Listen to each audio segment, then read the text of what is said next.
Hi, in this session I'm going to talk about a problem in physics. Okay, so this problem is basically a rough inclined surface, okay, which has an angle of inclination of theta. Okay, now the top surface of the inclined surface is rough, which means there is a friction. Now what I do is I take a rigid body, let's say for example a hollow cylinder.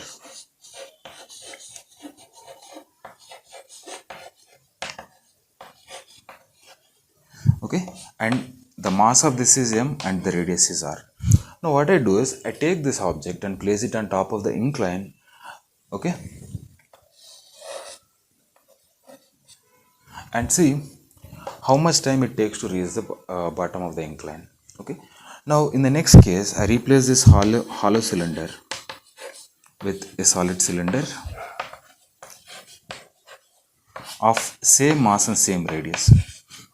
Now also I'll try to find out how much time this one takes to reach the ground. Okay, likewise we repeat this with various objects. Say one is with a hollow sphere of same mass and radius and a solid sphere of same mass and same radius. Now I repeat this experiment with all these four objects and find out among all these four objects which one reaches the bottom of the incline quickly. Okay, so in a conventional physics setting it is a very straightforward problem. All you have to do is you have to calculate the acceleration of the cylinder, and if the acceleration of the cylinder is if the acceleration of the any of the rigid body is highest, then it actually means that that body reaches the ground or the bottom of the incline quickly. Okay, so now we just have to find out among all these objects which one reaches the ground quickly. Okay, so this question can be answered by calculating the net torque acting on the cylinder or the rigid body, or we can also use the concept called inertia to address this question. So let's see how it actually goes. So before getting into the concept of rotational inertia, let me start by discussing the concept called inertia, and then inertia and translational motion, and then we extend that argument to this problem. Okay, so here we have a smooth surface on top of which I place a mass of 2 kg. Okay, so there is no friction between the horizontal surface and the mass m. Now what I do is I apply a force of 1 Newton on this. Okay, so from Newton's second law we know that the acceleration of this becomes A is equal to force by mass, which is nothing but 1 by 2. So this is 0.5 meters per second square. It actually means that if I for every 1 second the velocity of this mass 2 kg increases by 0.5 meter per second.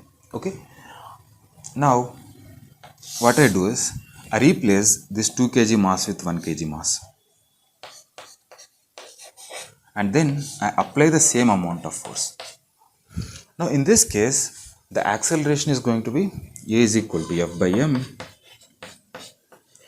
which is going to be 1 meter per second square, which means the velocity of this body increases by 1 meter per second for every 1 second. Okay, so the difference between this body and this body is that this is heavy compared to this one.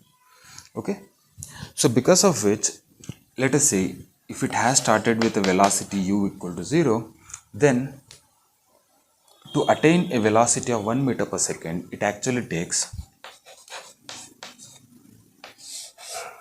2 seconds. So after 2 seconds the velocity of this body becomes 1 meter per second, whereas in this case if you just wait for 1 second, okay, if it has started with let's say u equal to 0, its velocity becomes 1 meter per second. Okay, so clearly the heaviest body is taking longest time to attain this velocity when 1 Newton force is applied, whereas in this case the light body is taking only 1 second to attain this velocity. So clearly if the object is heavy, it is showing some kind of laziness towards changing its velocity from one value to the other value, and this is what we usually define as a inertia. Okay, so inertia is basically defined as the inability of the body to change its velocity from one value to the other. Okay, so here this is taking the longer duration, whereas this one is taking shorter duration to attain the velocity. So we can use same concept to address this question also. Okay, so before that, let me define what exactly inertia is. Inertia is, as I said, the inability of the body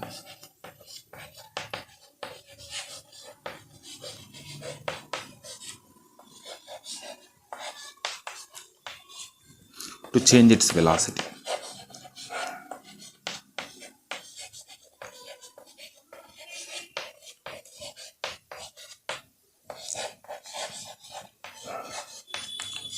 Okay, so and this inertia in case of translational motion is always proportional to the mass of the object. So as a result, the heaviest object always is slowest to change its velocity. If the object is light, it is always quick compared to the heaviest body to change its velocity from one value to the other. So as in case of translational inertia, in case of translational motion, even in case of rotational motion, we have something called as a rotational inertia, which is also defined as the moment of inertia. Okay, so if the moment of inertia of the body is highest, it actually changes its angular velocity from one value to the other slowly. If the moment of inertia of the body is less, then it actually means that the object changes its velocity from one value to the other value quickly compared to the heaviest one. Okay, so now on what factors does this moment of inertia actually depend? Say for example, if I take this duster, okay, now when I try to rotate this about this axis, okay, so it becomes easy for me to rotate this body from one value to the other. So and also we can find out that this is in this configuration, it is quickly changing its velocity from one value to the other, or it is quickly changing its state of motion from rest to some value of the angular velocity. Now what I do is I change the axis of rotation from this to this. Okay, the axis of rotation is passing like this. In this case, it becomes slightly difficult, or the object is slightly slow compared to the previous configuration to change its velocity from 0 to some non-zero value. Okay, now instead of fixing my axis of rotation here, what I do is I change my axis of rotation and fix it here. In this case, it takes even longer to change its velocity from 0 to a non-zero value. Okay, so clearly if you compare all these three configurations, one is this, the other is this one, and the third is this. Among all these cases, the only difference is that in the first case, so if this is the axis of rotation, okay, the mass of the duster around the axis of distribution, the mass is distributed closely about this axis of rotation, whereas if I fix my axis of rotation like this, in this case the mass is distributed slightly farther away from the axis of rotation, whereas in this configuration the mass is distributed farther away from the axis of rotation. So clearly it means that the rotational inertia or the moment of inertia directly depends on the mass distribution.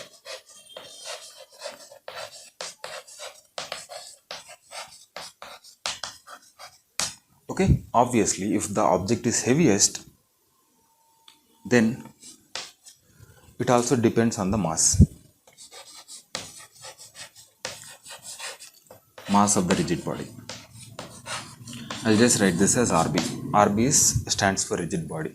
Okay, and also the rotational inertia depends upon the axis of rotation. Remember, when we fixed the axis of rotation like this, it was easiest, and when the axis of rotation was like this, it was slightly difficult, and when the axis of rotation was like this, it was even more difficult.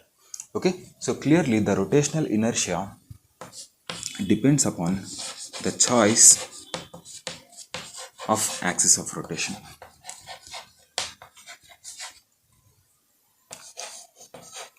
Now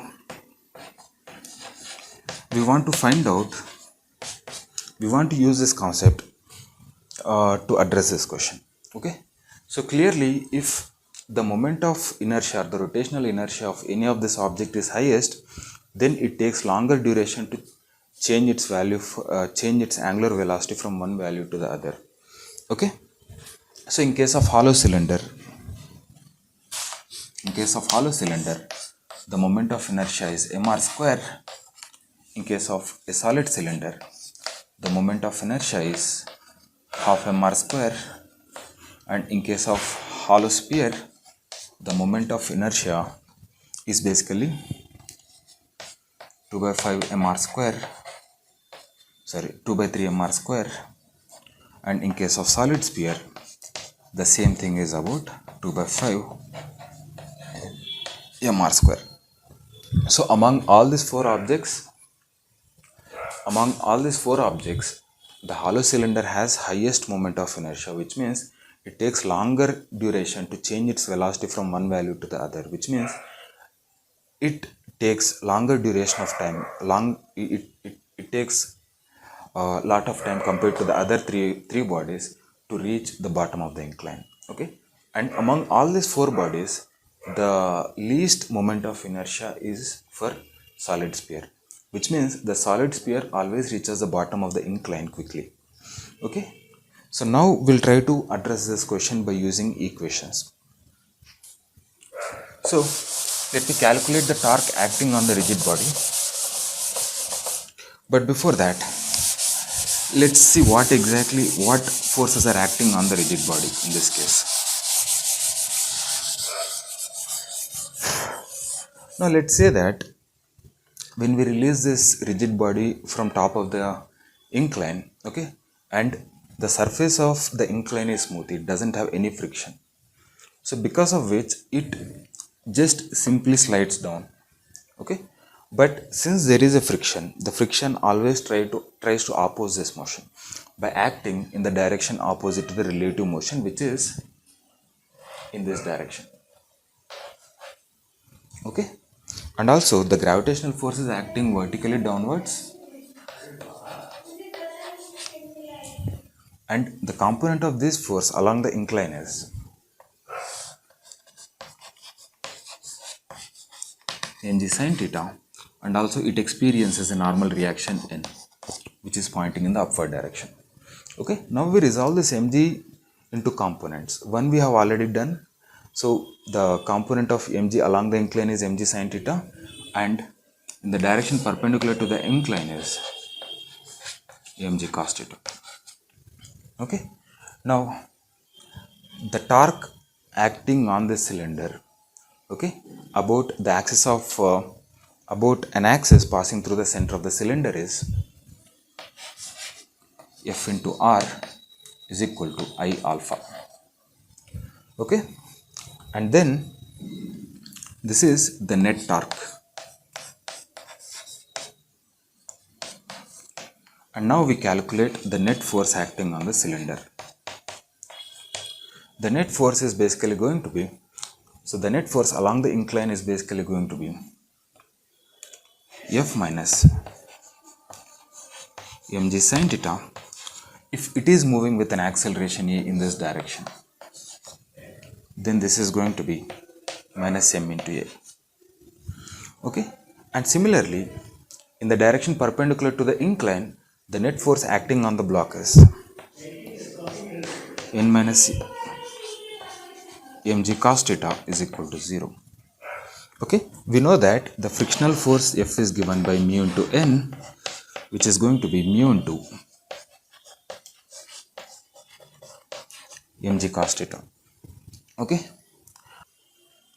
now this is the frictional force acting on the body. Okay, now what I do is I substitute the value of friction in this equation. That gives us I into alpha by R minus mg sin theta is equal to minus m into a. Now we know that because the cylinder is or the rigid body is undergoing a pure rolling motion, a is given by R alpha. So I replace alpha with a by R. That gives us I into a by r square minus mg sin theta is equal to minus m into a. Okay, now the acceleration a becomes mg sin theta divided by 1 plus I by r square.